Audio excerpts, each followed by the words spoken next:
दोस्तों नमस्कार। आज हम चर्चा करेंगे कि दुनिया का सबसे शक्तिशाली देश सबसे ज्यादा बीमार क्यों है। ये मैं नहीं कह रहा हूं दोस्तों, ये बात कही है ट्रंप साहब। जब वो अपना एग्जीक्यूटिव ऑर्डर साइन कर रहे थे तो उन्होंने जो बातें अपने एग्जीक्यूटिव ऑर्डर में लिखी वो मैं आज आपके सामने चर्चा करने वाला हूं। और ये गंभीर मुद्दा इसलिए है क्योंकि हम भी कहीं ना कहीं अमेरिका को कॉपी करने का प्रयास करते हैं, इस उम्मीद से कि वो एक समृद्धशाली ताकतवर देश है तो हम भी उस कतार में खड़े हो जाएं। एस्पिरेशन बुरे नहीं है, लेकिन जो हेल्थ चैलेंजेस हैं उनको भी हमें समझना होगा। बहुत बार हम लोग अमेरिकन लाइफस्टाइल को हिंदुस्तान में कॉपी करते हैं और हमने देखा है कि हमारे यहाँ भी बहुत तरह की बीमारियां बहुत तेजी से फैल रही हैं। तो क्या कारण है, कौन सी बीमारियां हैं जो अमेरिका को तंग कर रही हैं, आज हम उसकी चर्चा करें। क्योंकि ये जानना दोस्तों इसलिए भी जरूरी है कि जाने अनजाने कहीं ऐसा ना हो कि हम भी उस रेस में तो लग गए जहां प्रॉस्पेरिटी की हम बात करते हैं, लेकिन अपनी लाइफ अपनी हेल्थ की कीमत पर। तो क्या बीमारियां हैं, क्या नहीं होनी चाहिए, क्या उसका समाधान हो सकता है, ये सब बातें चिंता की बात है। लेकिन वो है क्या बीमारियां, आज पहले हम उसकी चर्चा करेंगे, इसलिए वीडियो को पूरा देखिएगा। मैं पूरा उसका एनालिसिस आपके सामने लाया हूं कि कितने लोग किस बीमारी से क्यों परेशान हैं और क्या आप और हमारी जिंदगी में भी, हमारे घरों में भी क्या वो बीमारियां आ रही हैं, तो क्या रास्ता है। तो इसलिए वीडियो को शेयर करिएगा, इस मुद्दे पे चर्चा करिएगा और इस चैनल को सपोर्ट करिए, सब्सक्राइब करिए, क्योंकि इस तरह की बातें हम आप तक लेके आते हैं और उसमें आपको पता है काफी मेहनत भी लगती है। दोस्तों सबसे बड़ा सवाल यह है कि why is the US so sick, America इतना बीमार क्यों है। अब सवाल सबसे बड़ी बात है कि बीमारी का आधार क्या बनाया है। अमेरिकन राष्ट्रपति साहब का यह कहना है कि पूरी दुनिया में जो विकसित देश है वहां पे जो एवरेज आबादी की जो लाइफ एक्सपेक्टेंसी है, जो उम्र है, वो करीब 82 साल है। लेकिन अमेरिका की जो उम्र है, एवरेज एज, वो है 78 साल। अब 78 साल और 82 साल, करीब 4 साल का फर्क है। 4 साल को जब उन्होंने कैलकुलेट किया तो उन्होंने कहा कि करीब 1.25 बिलियन जो ईयर्स हैं अमेरिका के, वो कम लोग जिंदा रह पाते हैं। इसका मतलब आप सोचिए कि उस एज के अंदर जब लोग पूरी जिंदगी में अपनी एक्सपर्टाइज और एक्सपीरियंस लेकर आते हैं, शायद नेशन बिल्डिंग में वो कंट्रीब्यूशन काफी अच्छा होता, लेकिन उन लोगों की उम्र ही इतनी नहीं होती कि वो कंट्रीब्यूट कर सके। ये तो उम्र की बात है, लेकिन उससे भी बड़ी जो चिंता की बात है जिसको समझना पड़ेगा, वो है कि 10 में से 6 अमेरिकन एक ना एक क्रोनिक जो बीमारी है उससे बीमार, मतलब कि ग्रस्त हैं, जो सीरियस बीमारियां हैं। क्रोनिक का मतलब सिर्फ पेट दर्द या सिर दर्द नहीं है, कोई लिवर की प्रॉब्लम है, किडनी की प्रॉब्लम है, डायबिटीज है, हार्ट प्रॉब्लम है, कुछ और है। तो ये क्रोनिक प्रॉब्लम्स है। इसके अलावा एक और और भी चिंता की बात यह है कि 60% अमेरिकन तो एक ना एक बीमारी से परेशान हैं। 40% अमेरिका के लोग ऐसे हैं जो 2 या उससे ज्यादा बीमारियों से परेशान हैं। मतलब डायबिटीज भी होगी, हार्ट प्रॉब्लम भी होगा, किडनी प्रॉब्लम भी होगा, लिवर प्रॉब्लम, कुछ ना कुछ होगा। 2 या उससे ज्यादा, मतलब 40% अमेरिकन को तो बगैर दवाई के, या कहूं मैं 60% अमेरिकन को तो बगैर दवाई के गुजारा नहीं। इसीलिए आपने सुना होगा कि अमेरिका दुनिया का सबसे बड़ा मेडिकल मार्केट भी है। सारे इंस्ट्रूमेंट्स, सारी दवाइयां, सब जो व्यापार होता है वो अमेरिका की तरफ होता है। इसीलिए वहां पे हेल्थ केयर भी एक्सपेंसिव है, डॉक्टर्स एक्सपेंसिव हैं, क्योंकि डिमांड सप्लाई चैलेंज भी वहां है। इसके अलावा जो एक बात उन्होंने और कही अपने ऑर्डर में, वो ये कहा कि 5 में से 1 अमेरिकन जो है वो मेंटल इलनेस का भी शिकार है। मतलब 20% जो आबादी है अमेरिका की, उनको कोई ना कोई मानसिक बीमारी भी है। अभी तक जो हम बात कर रहे थे वो शारीरिक थी, अब हम बात कर रहे हैं मानसिक बीमारियों। इसका मतलब ये है कि 20% जो आबादी है या 60% आबादी अगर उसमें जोड़ दें टोटल, वो अपनी पूरी क्षमता से काम नहीं कर सकते। अब सोचिए कि एक देश की 60% आबादी दवाइयों पे जिंदा है, वो कितना कंट्रीब्यूट करेंगे अपनी अपनी इकोनॉमिक ग्रोथ को लेकर, ये अपने आप में एक बहुत बड़ा सवाल हो जाता है।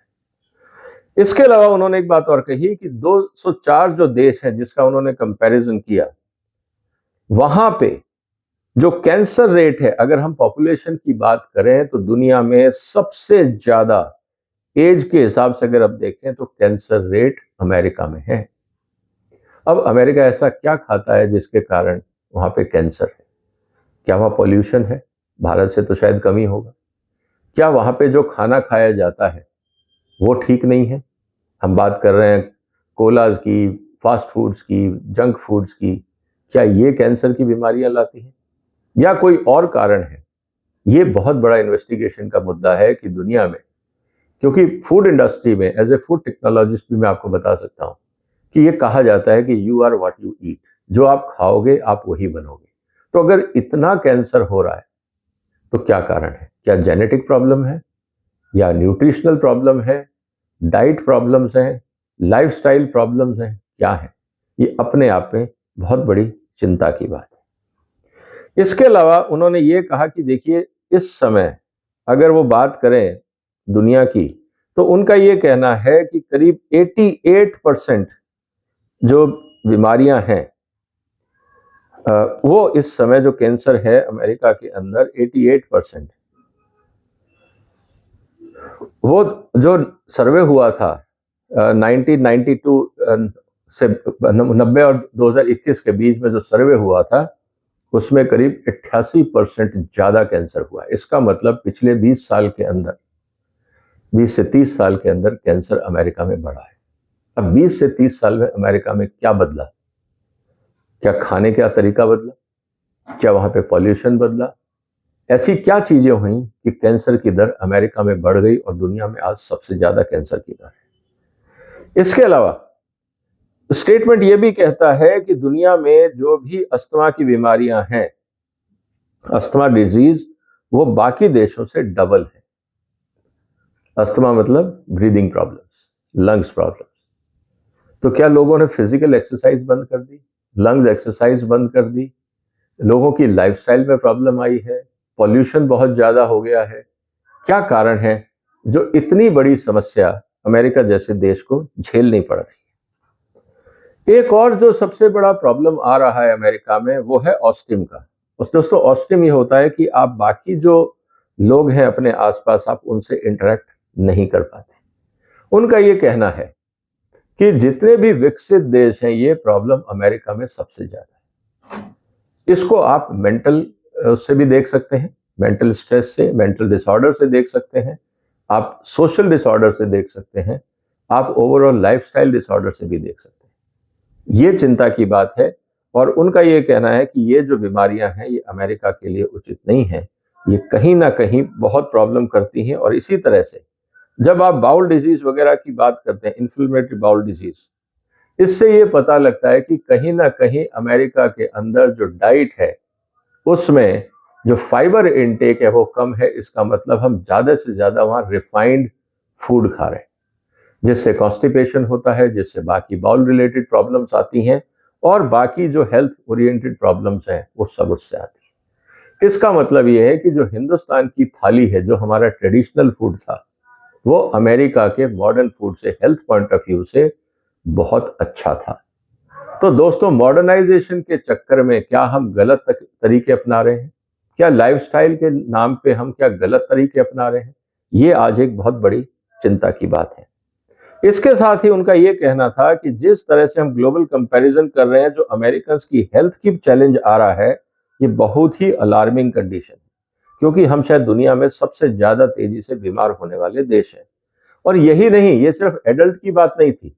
अब आप इसमें देखिए कि बच्चों को लेकर उन्होंने क्या कहा कि जो 30 मिलियन बच्चे हैं, करीब 40% जो बच्चों की आबादी है, वो कोई ना कोई बीमारी से या एलर्जी से, अस्थमा से या किसी और ऑटो इम्यून डिजीज से परेशान है। मतलब अमेरिका में जितने बच्चे पैदा हो रहे हैं 40% वो बीमार हैं। अब बताइए, बच्चों की एज में ही अगर ये प्रॉब्लम है तो पूरी जिंदगी, अगर मैं उनकी लाइफ 78 साल भी मान लेता हूं, तो वो व्यक्ति 78 साल दवाइयों के भरोसे जिंदा रहेगा। ये लाइफस्टाइल बहुत खतरनाक है।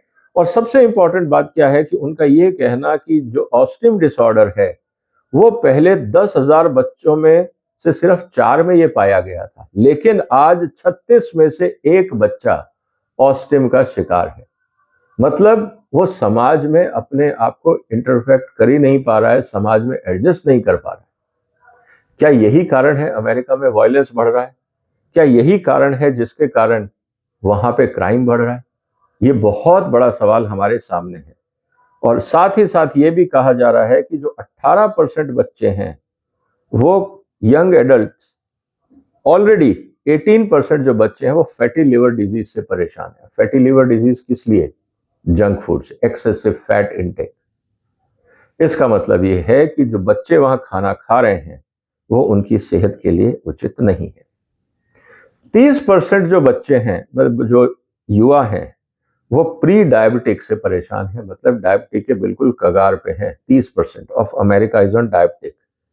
इसके अलावा जब आप देखते हैं बात, तो आती है 40% जो वहां पे व्यक्ति बच्चे हैं वो या तो ओवरवेट है या ओबीज है। अब आप समझ लीजिए कि बच्चों की कंडीशन क्या है, कितने फिट है। जब ये सब बातें सामने आ रही हैं तो उनका ये कहना था कि ये जो बातें हैं इनको हमें इस हिसाब से भी देखना होगा कि एक तो बीमारी है ही है, साथ ही साथ जो मेडिकेशन है, दवाइयां हैं, उनका भी चलन बढ़ता जा रहा है। लोग मेडिकेशन ले रहे हैं, दवाइयां खा रहे हैं, ये देश के लिए और समाज के लिए अच्छा नहीं। इसके अलावा उनका ये कहना कि जो बाकी बच्चे हैं, करीब 35 लाख बच्चे ऐसे हैं, अगर आप 3.45 मिलियन की बात करें, जिनको बगैर दवाइयों के गुजारा नहीं। और ये बहुत तेजी से बढ़ रहा है, क्योंकि पहले अगर 4 साल पहले देखें तो ये 3.2 मतलब 32 लाख बच्चे थे। आज ये 34 लाख बच्चे हो गए जो बगैर दवाइयों के नहीं रह पा रहे, और अलग अलग डिसऑर्डर उनके पास हैं। और उनका ये कहना कि ये बहुत खतरनाक है और ये जो अमेरिकन लोग हैं और हमारी जो लाइफस्टाइल है ये उसके लिए बहुत बड़ा खतरा। तो इसीलिए हमें सब सचेत होना पड़ेगा। और जो सबसे इंपॉर्टेंट बात ये कही कि 77% of young adult do not qualify for military services.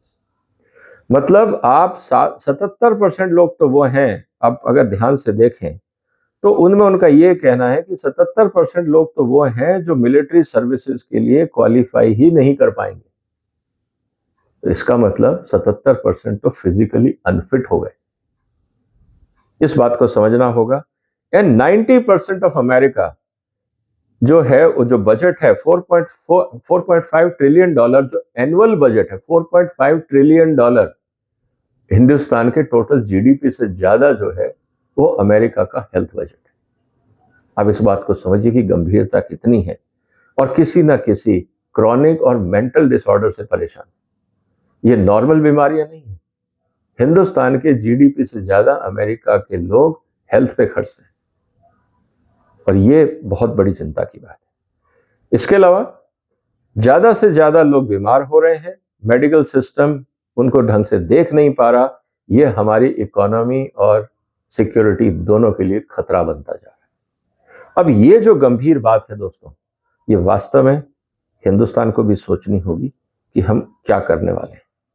इसीलिए उनका ये कहना कि भाई we must restore the integrity of scientific process. हम अब अपने आप को, जो हमारी वैज्ञानिक तरीके हैं मेडिसिन के, उनको सुधारना होगा। एंड साथ ही साथ हमें अपने जो हेल्थ केयर सिस्टम है, ताकि वो हमारी हेल्थ को सुधार सके, हमें इस पे काम करना। अब दोस्तों सवाल इस बात का आता है कि ऐसा क्या किया जाए जिससे अमेरिका को फायदा हो और आगे वो बढ़ सके। अब ये स्थिति ऐसी है कि जिसके बारे में हमें सोचना होगा, और इसीलिए उन्होंने ये कहा कि to fully address the growing health crisis, हमें अपने यहाँ पे जो काम करने के तरीके हैं, मेडिकल है, फूड है, इनके बारे में दोबारा सोचना। हम क्या खा रहे हैं, क्या उगा रहे हैं, क्या पहन रहे हैं, क्या पी रहे हैं, कैसे रह रहे हैं, इन सब चीजों को हमें देखना होगा, क्योंकि ओवर रिलायंस ऑन मेडिकेशन ये ठीक नहीं।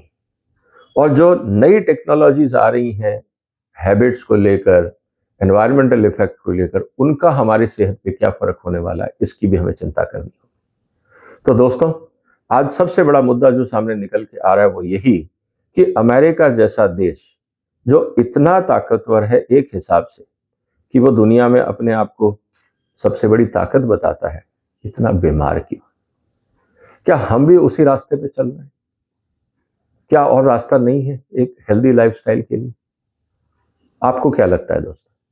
क्या हमें इस वेस्टर्न वर्ल्ड की जो लाइफस्टाइल है उसको अंधाधुंध अपनाना चाहिए, या हमारे जो ट्रेडिशनल सिस्टम्स थे वो ठीक थे? ये गंभीर मुद्दा है। इसलिए जो आप खाएं उसको ध्यान से देखें, आप जो दवाइयां ले रहे हैं उनको ध्यान से देखें, क्या बगैर दवाइयों के लाइफस्टाइल बदल के हम लोग नहीं जी सकते? ये महत्वपूर्ण मुद्दे हमारे सामने। आपके जो भी विचार हो जरूर लिखिए, क्योंकि ये चर्चा बहुत महत्वपूर्ण है आपके परिवार, हमारे देश, सबके लिए। आपने वक्त निकाला, आपका धन्यवाद। इस वीडियो को शेयर करिए, इस मुद्दे पे चर्चा करिए, क्योंकि ये मुद्दा गंभीर है। फिर एक और महत्वपूर्ण मुद्दे के साथ मैं आपके सामने हाजिर होऊंगा। तब तक अपना ध्यान रखिएगा। फिलहाल वंदे मातरम।